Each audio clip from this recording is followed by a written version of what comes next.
이번 시간은 챕터 5 기타 산업 기계 안전에 관한 사항의 부분에 대해서 하나하나 살펴보기로 하겠습니다. 첫 번째는 산업용 로봇의 재해 형태와 안전 대책 이런 것을 설명하라는 그런 문제가 출제됐는데 여기도 우리가 계열을 설명을 해야 되겠죠. 그래서 첫 번째는 산업용 로봇. 산업용 로봇이 무엇인가? 그것을 먼저 살펴보죠. 그래서 매니플레이터 및 기억 장치를 가지고 매니플레이터 및 팔이 되겠죠. 그 다음에 메모리 유닛가 있죠. 기억 장치를 가지고 기억 장치의 정보에 의해서 매니플레이터의 굴신 신축. 그래서 기억 장치의 어떤 정보를 가지고 입력이 돼 있겠죠.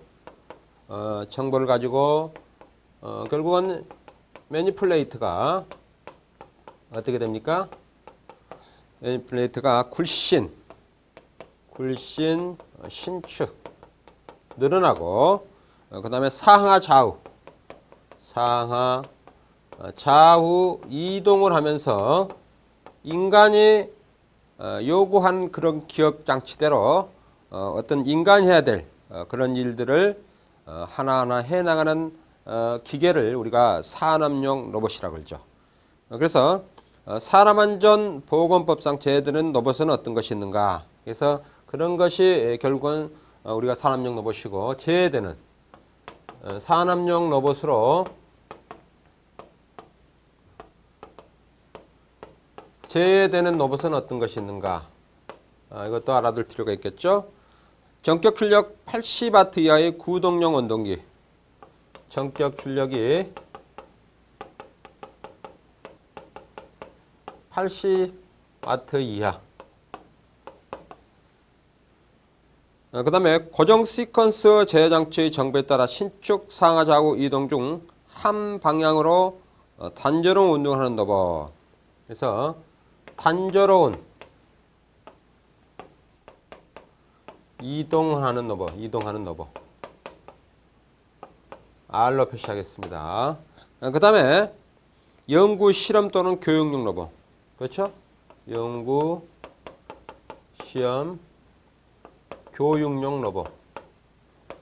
이것은 우리가 산업용 로봇에서 제외한다는 거 잘 알아두시고 또한 우리가 로봇은 어떻게 됩니까? 험지나 혹은 화학의 어떤 물질, 화학 물질을 다루는 그런 부분에 인간이 하면은 여러 가지 유해성이 노출돼서 위험할 수 있는 그런 사항들. 그런 부분은 우리가 전부 다 산업용 로봇을 투입을 해서 우리가 여러 가지 작업을 행하고 있죠. 뭐 또한 여러분들이 그것을 기억하는지 모르겠지만 일전에 소련에서 방사선 노출이 됐을 때 체르노빌이죠. 그 체르노빌도 결국은 이런 우리가 사람이 들어갈 수 없는 그런 여러 가지 방사성 물질 때문에 거기도 로봇을 투입해서 여러 가지 일을 행할 수 있도록 하는 것도 여러분들이 매스컴을 통해서 전해 들었을 것으로 생각이 되고 그 다음에 2번은 결국은 산업용 로봇의 재해 형태와 안전 대책. 그래서 첫 번째 재해 형태는 어떤 것이 있는가?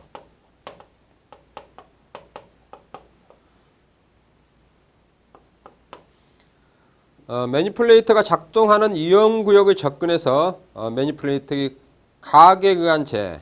그러니까 레이터의 가격. 결국 손상을 주는 거죠. 이것에 의한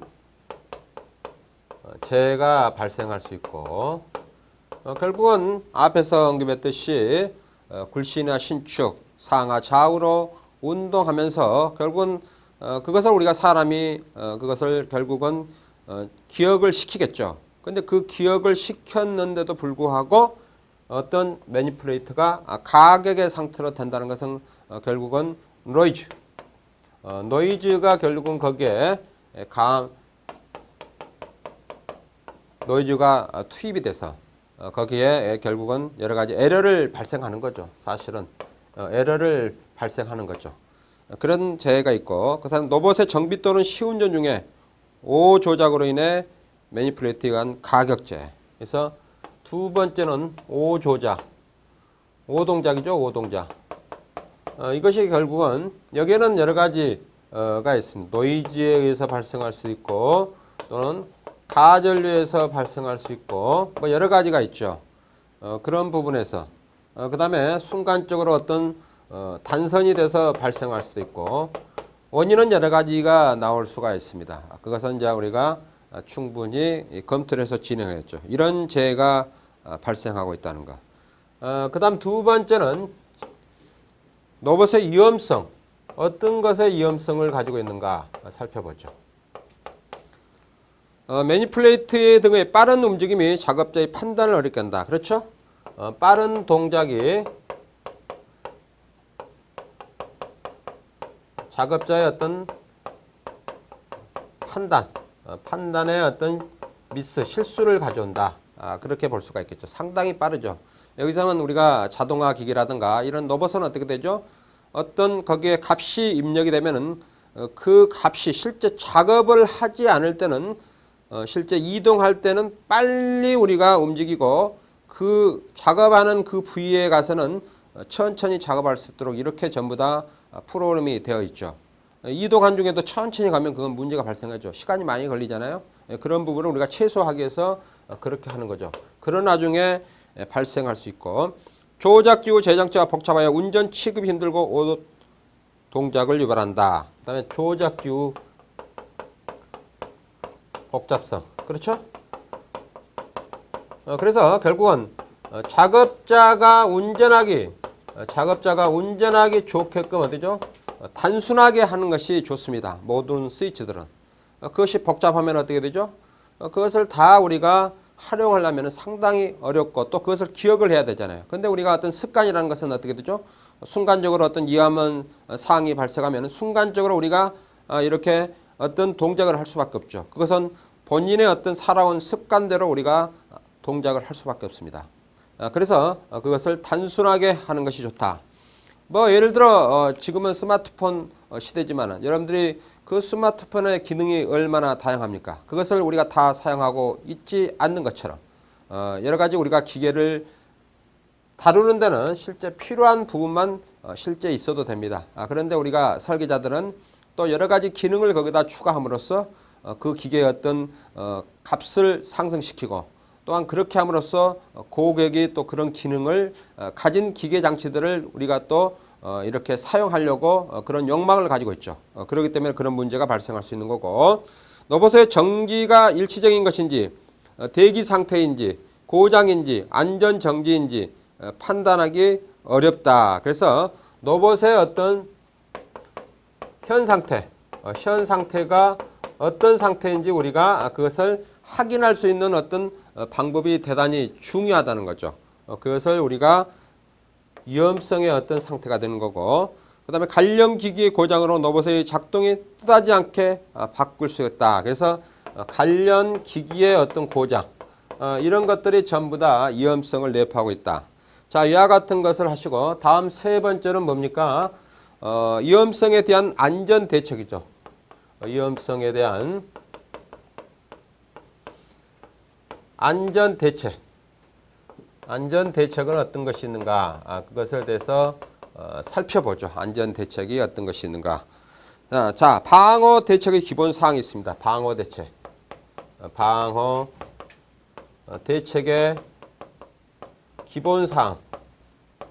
어떤 것이 있는가? 자, 첫 번째는 작업자가 위험 영역 내에 침입하는 것을 방지 위한 방어 장치가 설치돼야 된다. 그렇죠? 방어 장치가 있어야 되겠죠. 그래서 안전 매트. 첫 번째는 안전 매트가 있죠. 안전 매트가 있다. 그래서 압력 감지 매트죠. 이것은 압력을 감지하는 그런 매트다. 자, 거기에 내용을 보죠. 유효 감지 영역 내의 임의 위치에 일정 이상의 압력이 가해지면 산업용 로봇의 동작을 정지케 하는 것. 그러니까 압력을 감지해서 결국은 이것을 오프, 정지케 유도하는 거죠. 그 다음 두 번째는 안전방책이죠. 안전방책. 안전방책. 로봇에 접촉할 수 있는 부위로부터 충분히 격리되도록 설치하고 문 설치 C는 문을 열 때 로봇이 정지되도록 연동시킨다. 그래서 충분히 격리되도록 충분히 격리시키고 그 다음에 문을 우리가 문 열시 어떻게 되죠? 정지가 되도록 서로 인터로크 설치를 하는 인터로크. 그렇죠?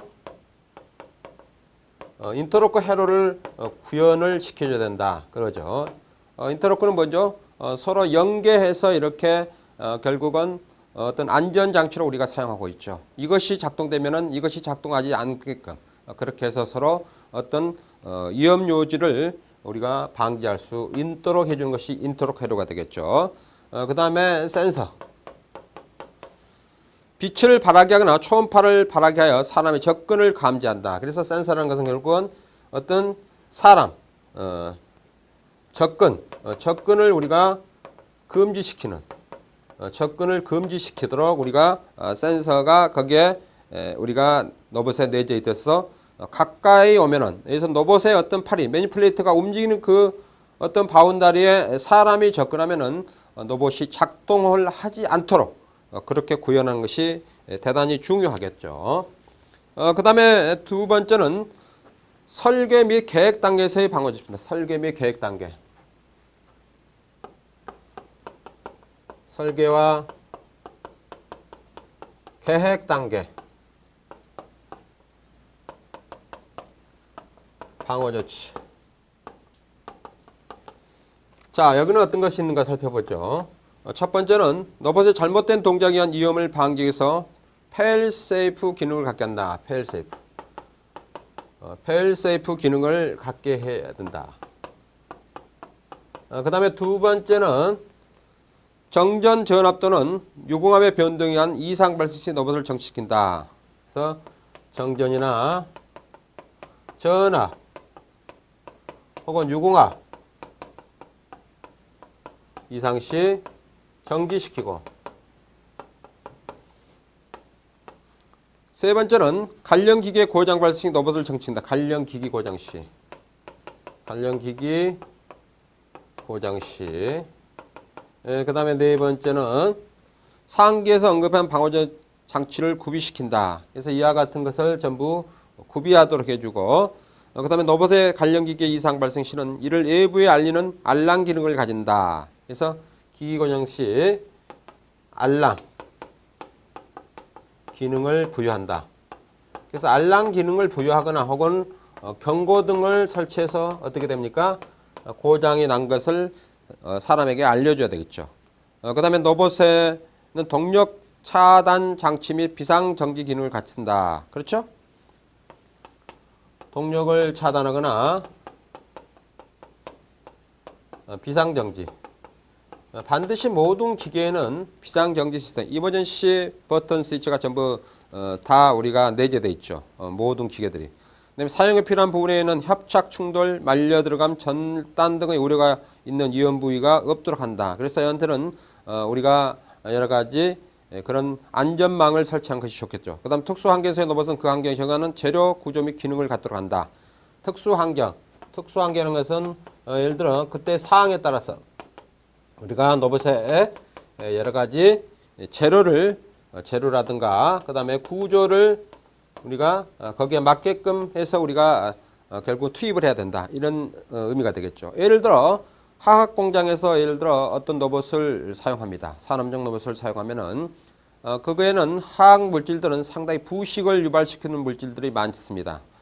그런데 그런 부식을 유발하는 그런 어떤 산업용 로봇을 그런 화학 설비에 투입을 하면은 결국은 부식이 발생하겠죠. 녹이 발생하겠죠. 그러다 보면은 여러 가지 로봇의 수명이 단축이 되고 또한 여러 가지 오동작을 할 수 있는 그런 소지를 만들 수가 있다. 그래서 어떤 환경에서 어떻게 사용하는가에 따라서 우리가 로봇의 어떤 그 재질이라든가 그 다음에 구조 이런 것을 충분히 고려해서 제작을 하는 것이 중요하다. 뭐 이렇게 볼 수가 있겠죠. 그 다음에 사용 단계에서의 방어 조치. 사용 단계에서 방어 조치는 어떤 것이는가? 방어 조치죠. 자, 첫 번째는 뭡니까? 위험 영역을 명확히 구역하고 방책을 설치해서 로봇이 작동하는 중에는 작업자가 쉽게 위험 영역에 들어갈 수 없도록 한다. 그렇죠? 위험 영역에 출입 금지한다. 그렇죠? 출입 금지를 하도록 하고 또한 거기에 여러 가지 센서를 부착해서 만약에 그것을 알지 못한 사람이 거기에 출입이 하면은 결국 로봇이 정지하면서 부저를 울린다든가 경고등이 결국은 거기에 빛을 발해서 여러 가지 위험한 상태를 알려줘야 되겠죠. 위험 영역 내에 작업자가 있어야 할 경우에는 로봇을 자동 동작이 아닌 수동 동작 상태로 전환시킨다. 그래서 위험 영역에 있을 때는 수동 동작을 하고 그 다음에 세 번째는 높이 2m 이상인 곳에서는 로봇 조정, 보존 등을 작업을 행할 필요가 있는 경우에는 플랫폼을 설치한다. 그래서 높이가 2m 이상인 것은 어떻게 되죠? 플랫폼을 설치한다는 거. 플랫폼을 설치한다는 거. 그 다음에 작업자의 안정과 작업 능률을 위해 작업자가 전체의 조명과 필요에 따라서 국부 조명을 설치한다. 그래서 조명을 우리가 설치해야 된다는 거. 결국은 충분하게 작업을 할 수 있는 어떤 그런 밝기를 해야 되겠죠. 충분한 밝기가 되겠죠. 충분한 밝기가 나와야 되겠죠. 그래서 로봇에 관련된 게 또 여러분들이 꼭 공부를 해주시고 앞으로도 나올 가능성이 많습니다. 그 다음에 설비 진단 기술.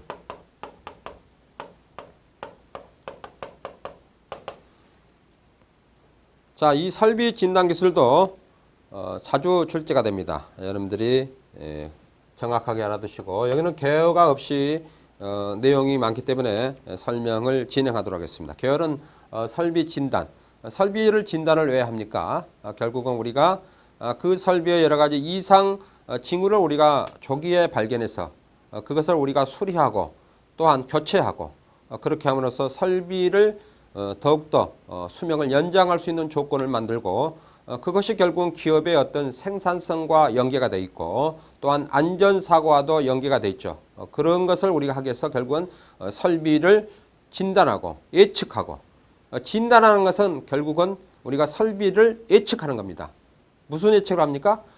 그 설비가 고장이 날 가능성이 있는가 없는가를 우리가 예측하고 그것을 우리가 결국은 대책을 강구해서 그런 여러 가지 위험 소지를 우리가 줄여나가는 것이 결국은 설비 진단의 어떤 기술의 목적이라고 우리가 볼 수가 있는 거죠. 자, 그러면 설비 개선의 기본적 사고방식이 있습니다. 설비 개선의 기본적 사고방식.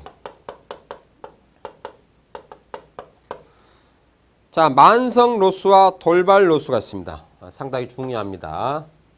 만성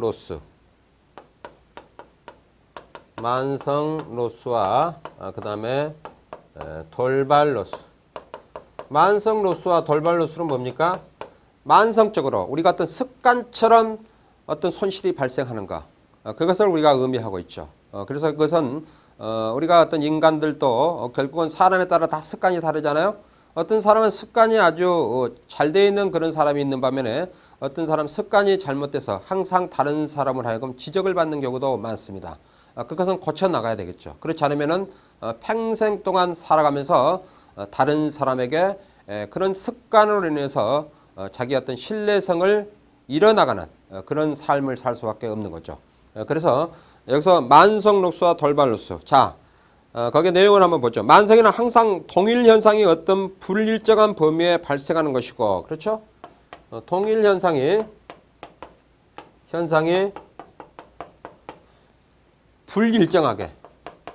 불일정하게 발생하는 것. 그것이 바로 우리가 만성 로스가 되겠고, 돌발 로스는 뭐죠? 만성적으로 발생하고 있는 현상이 어떤 불일정한 범위로부터 급격하게 튀어나오는 것. 불일정하게 급격하게 갑자기 발생하는 것. 그러겠죠? 그래서 우리가 의미하고 있습니다. 그래서 여러분들이 잘 알아두시고 거기 표가 아주 중요합니다. 표. 그래서 표를 보시면은 거기에 뭐가 있습니까? 만성 로스와 돌발 로스의 비교가 있죠. 그 비교 만성과 그다음에 돌발 로스의 비교 잘 알아두시기 바랍니다. 그래서 거기 발생 형태는 어떻게 되죠? 만성 로스는 항시 발생하고 짧은 시간으로 되풀이하고 일정 산표 형성하고 돌발 로스는 돌발적으로 발생하고 불규칙적으로 하고 식별 형태는 극한치 정량 후 인식되고 돌발 로스는 현상 규명과 비교되고 그 다음에 원인 규명은 원인이 불명하고 복합적이다. 돌발 로스는 원인이 비교적 명확하고 당일적이다. 그렇죠? 대책 수립, 전사적 의식 계획 및 개선 활동 전 개시 감소하고 돌발 로스는 현장에서 대책 수립 후 해결하도록 그렇게 하는 거죠. 그 다음에 거기에 이제 여러 가지 설비의 6대 로스가 있습니다. 이것도 상당히 중요합니다. 그래서 거기 보면 정기 로스, 그 다음에 속도 로스, 불량 로스로 나누는데 정기 로스에는 뭐가 있습니까? 고장 정기 로스가 있고 그 다음에 준비 작업 및 조절 로스가 있고 그 다음에 속도 로스에는 공전 일시 정지 로스, 그 다음에 속도 저하 로스, 불량 로스는 불량 수리 로스, 초기 수리 로스 뭐 이런 것들이 거기에 포함이 되어 있죠. 그래서 설비 6대 로스는 상당히 중요합니다. 그래서 여러분들이 꼭 알아주시기 바라고 그 다음에 이제 거기에 고장 로스가 있죠. 고장 로스. 그래서 설비 6대 로스를 어떻게 감소화시키는 것은 설비 효율을 우리가 최대 포인트로 올리는 거다. 그렇게 해서 거기에 나와 있는데 자 고장 로스를 한번 보자. 고장 로스. 고장 로스가 뭔가? 돌발적 만성적으로 발생하는 고장으로 인한 로스다. 그래서 돌발적으로 혹은 만성적으로 발생하는 로스를 우리가 고장 로스라고 하고 시간적인 로스와 물리적인 로스를 동반하고 있다. 그래서 그는 시간과 그 다음에 물리적 로스가 동반하고 있다는 거 참고해 주시기 바라고 그 다음에 두 번째는 작업 계획 준비 및 조정 로스 작업 계획 및 조정 로스 이거는 지금 6대 로스입니다. 6대 로스 6대 로스에 대해서 설명을 지금 하고 있는 겁니다. 이것은 어떻게 됩니까? 작업 계획 준비 변경에 따른 로스로서 작업 계획 준비 변경 시기나 생산 중지부터 다음 양품을 만들 때까지 시간으로서 1년의 작업, 정리, 시공구 제거, 부착, 조정을 동반하고 있다. 그래서 결국은 작업 계획 준비, 작업 계획의 준비와 그 다음에 조정 로스. 조정 로스는 뭐죠? 우리가 어떤 작업을 할 때 세팅을 해야 되겠죠. 어떤 제품을 우리가 생산하기 위해서는 여러 가지 그게 조건에 맞도록 우리가 전부 다 조정, 즉 세팅을 한 다음에 본격적으로 작업을 해야 되겠죠. 그 시간에 대한 로스를 의미하고 있는 거죠. 참고해 주시기 바라고. 그 다음에 일시 정지 로스가 있어요. 일시 정지. 일시 정지.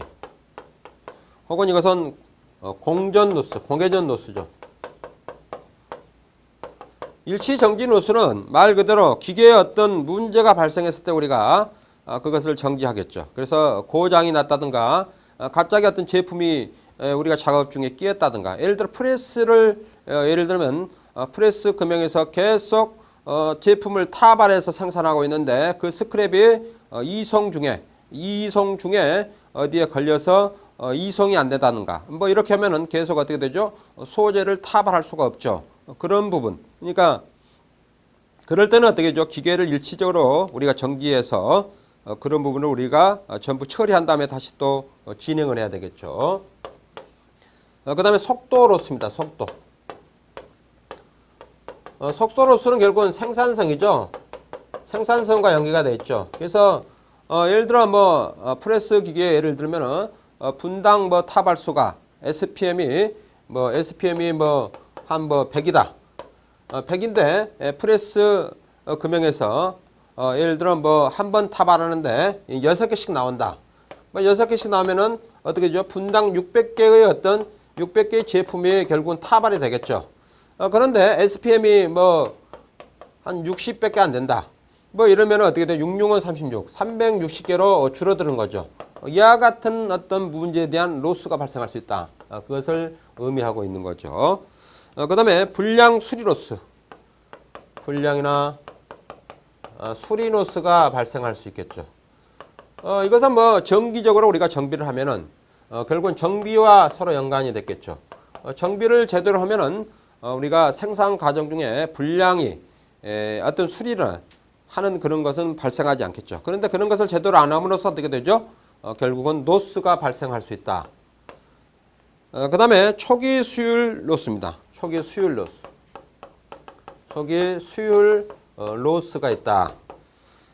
자, 이것은 생산 개시 시에 발생하는 불량 로스이다. 그래서 생산 개시일부터 제품이 안정화될 때까지 사이에 발생하는 로스.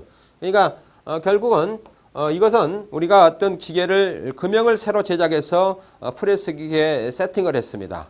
그런데 그것이 원래 우리가 사용했던 우리가 평상시에 사용했던 금형의 어떤 생산 수량보다는 줄어들 수밖에 없죠. 왜냐하면 금형을 새로 제작했기 때문에 여러 가지 그 금형의 어떤 조건을 우리가 찾아가면서 거기에 대한 생산 수량, 타발수를 우리가 증가를 시켜야 되겠죠. 근데 무조건 기존에 썼던 어떤 금형과 똑같이 어떤 우리가 SPM을 설정해 놓고 그것을 사용하다 보면은 그 금형이 파손이 되면 엄청난 손실이 발생할 수 있는 거죠. 그래서 결국은 우리가 금형을 처음에는 기를 들이면서 이렇게 하면서 계속 어떻게 되죠?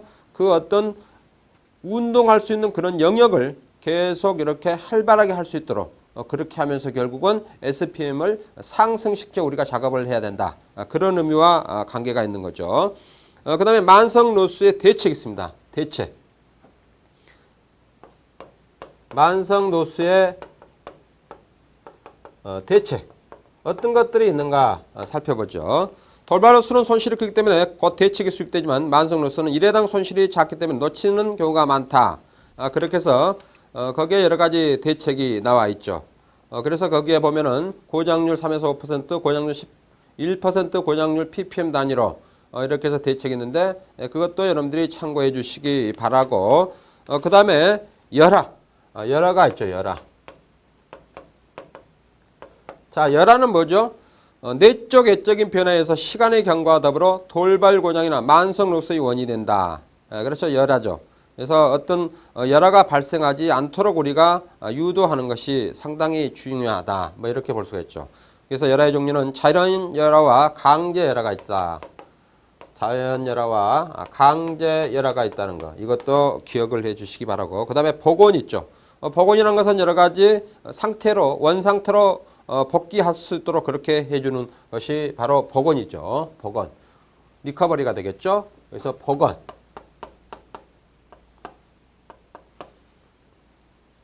자, 거기에 복원이란 여러 가지가 있습니다. 이전의 바른 상태로 되돌리는 것이고 열화의 복원상 문제점. 그래서 거기에 원래의 정상 상태로 모른다. 열화를 관찰 방법이 정해져 있지 않다. 판단 방법 기준이 없다. 복원을 위한 방법을 모른다. 이런 부분이 이제 복원상 문제점이 될 수가 있고, 그 다음에 거기에 보면은 열화 방지를 위한 여러 가지 청소 효과가 있습니다. 이것도 여러분들이 참고해 주시기 바라고. 그 다음에 미결함이 있습니다. 미결함. 자, 미결함이란 어느 이상의 세분화가 불가능한 상태의 미비로 인한 것으로서 결과에 영향이 적은 것, 일반적으로 생각하고 있는 먼지, 오염, 볼트, 풀림, 덜거덕거리, 마모, 녹, 그 다음에 누유, 홈 변형 등을 의미한다. 그래서 아주 미세한 그런 결함을 우리가 의미하고 있다. 그 다음에 반환직한 모습이 추구해서 거기에 또 내용이 나와 있습니다. 그것도 여러분들이 참고해 주시기 바라고. 거기에 도표로 이렇게 나와 있죠. 그래서 반환직한 모습을 검토해서 설비, 유니트, 조립 부분, 그 다음에 부품, 이런 도표도 여러분들이 놓치지 마시고 이런 것은 상당히 오래 기억에 남습니다. 그래서 그것도 여러분들이 참고를 하셔 같이 병행해서 공부를 해 주시기 바랍니다.